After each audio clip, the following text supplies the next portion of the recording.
ایک دفعہ کا ذکر ہے، ایک گاؤں میں ایک آدمی رہا کرتا تھا۔ وہ ریلوے اسٹیشن پر جاب کیا کرتا تھا۔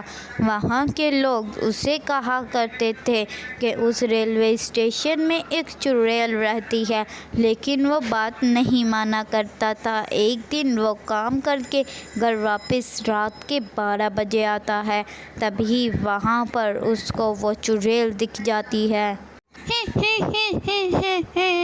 ارے واہ، آج تو بہت اچھا بکرا لگا ہے۔ اتنا سنتے ہی وہ بہت زیادہ ڈر جاتا ہے اور وہاں سے بھاگ جاتا ہے اور بھاگتے بھاگتے اپنے ایک دوست کے ہاں چلے جاتا ہے۔ ارے بھائی، کیا ہوا؟ اتنی رات کو تم یہاں پر کیا کرنے آئے ہو؟ ارے بھائی، وہاں ریلوے اسٹیشن میں وہ چڑیل نے میرا پیچھا کیا اور اب وہ مجھے مار دے گی۔ اتنا کہتے ہی وہ پیچھے کی اور جانے لگتا ہے۔ ارے نہیں میرے دوست، تم کہاں جا رہے ہو؟ لگتا ہے اسے اس چڑیل نے پکڑ لیا ہے۔ اب مجھے کچھ کرنا ہوگا، مجھے باہر نکل کر کچھ دیکھنا ہوگا۔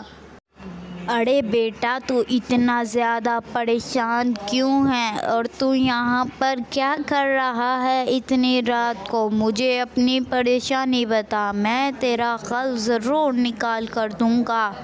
ارے بابا، آپ میری مدد ضرور کرنا، میں آپ کو بتاتا ہوں۔ ایک میرا دوست ہے، وہ ریلوے اسٹیشن پر کام کیا کرتا ہے۔ آپ کو اس ریلوے اسٹیشن والی چڑیل کا ضرور پتہ ہوگا۔ وہ اس کے پیچھے پڑ گئی ہے اور اس کو اٹھا کر لے گئی ہے۔